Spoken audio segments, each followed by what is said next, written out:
Mohon untuk bisa bergeser ke kiri sedikit supaya posisinya bisa di tengah. Iya. Oke, baik. Mungkin aba-aba fotonya akan saya bantu dalam hitungan ketiga. 1, 2, 3. Di senior dan tentu di usia muda pasti terbuka. So basically, if there is any match that we organize between French football and Indonesian football federations about our national is still possible. We can start with the younger generations like U17, U20. So yeah, it's possible if I allow to answer this one. You agree with this? Yes, it's a usual question, and the international calendar are very codified. It's not easy. But one of the good tools, of course, is with the youth teams, and it's the youth teams who need the more to play and to compete, and this is important for them to. You learn, of course, competition is not everything, but you learn a lot. There is no much you need to compete. IMF memperingatkan perekonomian dunia kini mulai bergeser menuju skenario yang lebih buruk seiring berlanjutnya konflik geopolitik di Timur Tengah. IMF pun menegaskan bahwa negara berkembang paling terdampak oleh krisis ini, di mana negara berkembang lebih rentan terhadap lonjakan harga minyak, pelemahan mata uang, dan arus modal yang tidak stabil. Dana Moneter Internasional memangkas proyeksi pertumbuhan ekonomi global akibat lonjakan harga energi yang dipicu perang di Timur Tengah. Namun lembaga tersebut memperingatkan perekonomian dunia kini sudah mulai bergeser menuju skenario yang lebih buruk seiring gangguan berkelanjutan pada jalur pelayaran strategis Selat Hormuz. IMF memaparkan 3 skenario pertumbuhan ekonomi global, yakni skenario dasar, skenario buruk, dan skenario ekstrim yang semuanya bergantung pada perkembangan perang. Dalam skenario terburuk, ekonomi global diperkirakan berada di ambang resesi dengan harga minyak rata-rata mencapai $110 Amerika per barel pada 2026 dan $125 Amerika per barel pada 2027. Dalam proyeksi dasar yang digunakan IMF untuk World Economic Outlook, konflik diasumsikan hanya berlangsung singkat dan harga minyak kembali normal pada paruh kedua 2026 dengan rata-rata sekitar $82 per barel. Dalam skenario buruk, konflik yang lebih panjang akan menjaga harga minyak di sekitar $100 tahun ini dan $75 pada 2027 dengan pertumbuhan ekonomi global melambat menjadi 2,5% dari 3,4% pada 2025. Dalam skenario ekstrim, konflik yang berkepanjangan akan mendorong harga minyak melonjak dan menciptakan guncangan pasar keuangan global. Pertumbuhan ekonomi dunia bisa turun hingga 2%, level yang oleh IMF disebut sebagai hampir resesi global. IMF mencatat pertumbuhan di bawah level tersebut hanya terjadi 4 kali sejak 1980, termasuk krisis keuangan 2009 dan pandemi COVID-19 pada 2020. IMF menegaskan bahwa negara berkembang paling terdampak oleh krisis ini dengan pertumbuhan turun menjadi 3,9% pada 2026. Negara-negara ini lebih rentan terhadap lonjakan harga minyak, pelemahan mata uang, dan arus modal yang tidak stabil. Dampak terbesar terjadi di kawasan Timur Tengah dan Asia Tengah yang diproyeksikan hanya tumbuh 1,9% pada 2026 akibat gangguan infrastruktur dan penurunan ekspor energi. Berbagai sumber IDX Channel. Harga emas melambung sekitar 2% pada perdagangan di hari Selasa didorong pelemahan dolar Amerika Serikat serta meningkatnya harapan bahwa pembicaraan antara Amerika Serikat dan Iran akan kembali dilanjutkan. Emas spot melonjak 2% menjadi $4.831, sedangkan harga emas berjangka emas Amerika Serikat ditutup menguat 1,7% ke posisi $4.850. Dari sisi sentimen, Presiden Amerika Serikat Donald Trump menyatakan pembicaraan untuk mengakhiri konflik dengan Iran berpotensi kembali digelar di Pakistan dalam 2 hari ke depan. Pernyataan ini muncul setelah negosiasi akhir pekan lalu yang gagal, yang mendorong Washington untuk melakukan blokade terhadap pelabuhan Iran. Analis menilai arah pergerakan harga emas dalam waktu dekat akan sangat bergantung kepada perkembangan perundingan tersebut. Kombinasi depresiasi dolar dan kejatuhan harga minyak saat ini juga turut menopang harga emas.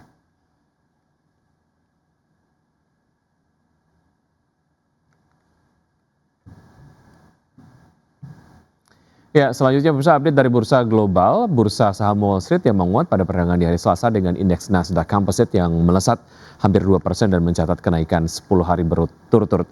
Sedangkan indeks S&P 500 yang mendekati level rekor tertingginya didorong optimisme terhadap potensi penyelesaian konflik di Timur Tengah serta respon positif investor terhadap laporan keuangan perbankan dan data inflasi terbaru. Pada perdagangan di hari Selasa, S&P 500 ditutup melonjak 1,18% ke level 6.967, Nasdaq Composite yang naik 1,96% ke level 23.639 dan Dow Jones Industrial Average yang menguat 0,66% ke posisi 48.535.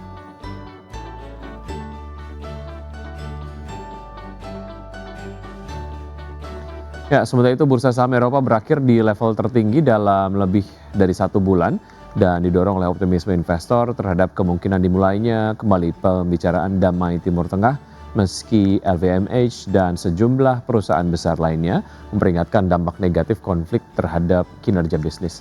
Stock 600 yang ditutup menguat 0,99% ke level 619,95, DAX Jerman yang naik 1,27% ke posisi 24.044 dan FTSE 100 Inggris yang meningkat 0,25% ke posisi 10.609.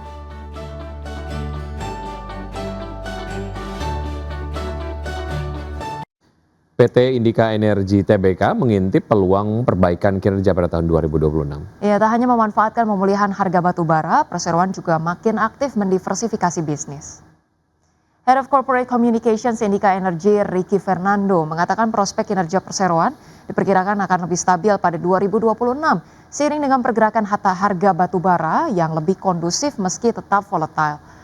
Perseroan menargetkan dapat memproduksi batu bara sebanyak 30,3 juta ton pada tahun ini.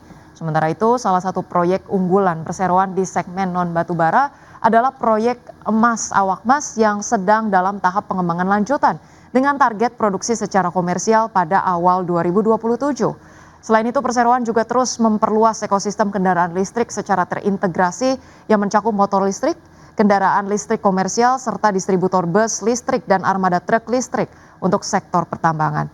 Untuk itu, perseroan menyiapkan belanja modal sebesar 380,4 juta dolar pada 2026 yang sebagian besar dialokasikan untuk pengembangan proyek awak emas, penguatan bisnis kendaraan listrik, hingga pengembangan bisnis logistik.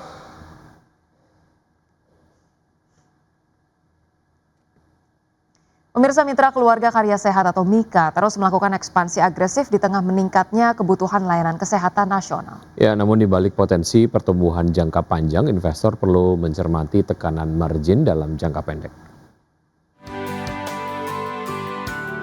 Rencana ekspansi PT Mitra Keluarga Karya Sehat Tbk dengan alokasi belanja modal mencapai 900 miliar hingga 1 triliun rupiah dinilai sebagai langkah agresif namun terukur.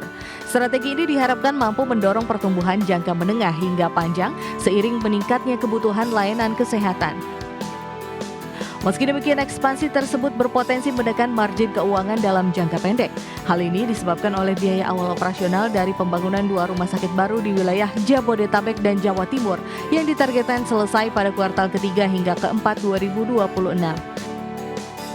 Kontribusi pendapatan dari rumah sakit baru diperkirakan masih terbatas pada 2026 namun akan mulai signifikan pada 2027 hingga 2028 seiring peningkatan jumlah pasien dan utilisasi.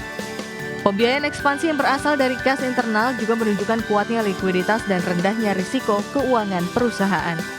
Berbagai sumber IDX Channel.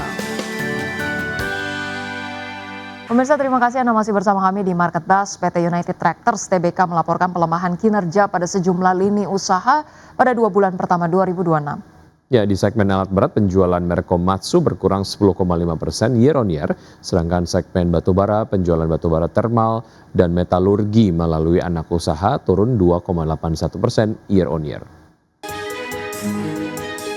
PT United Tractors Tbk menunjukkan tren pelemahan kinerja pada sejumlah lini usaha pada 2 bulan pertama 2026. Penjualan alat berat merek Komatsu yang didistribusikan perseroan berkurang 10,5% year on year dari 917 unit pada Januari dan Februari 2025 menjadi 869 unit pada Januari dan Februari 2026. Mayoritas penjualan alat berat per Februari 2026 ditujukan ke sektor pertambangan dengan porsi 49%, setelah itu diikuti oleh segmen kehutanan, konstruksi, dan agro. Perseroan melalui PT Pama Persada Nusantara juga mencatatkan penurunan produksi batubara untuk pelanggan sebesar 6,85% year on year dari 21,9 juta ton pada Januari-Februari 2025 menjadi 20,4 juta ton pada Januari dan Februari 2026. Volume overburden removal juga terkoreksi 7,49% dari 169,6 juta bang kubik meter pada Januari-Februari 2025 menjadi 156,9 juta pada Januari dan Februari 2026. Sementara itu melalui PT Tuah Turangga Agung, perseroan juga mengalami penurunan penjualan batubara termal dan metalurgi sebesar 2,81% year on year dari 2,85 juta ton pada Januari-Februari 2025 menjadi 2,77 juta ton pada Januari-Februari 2026. Berbagai sumber IDX Channel.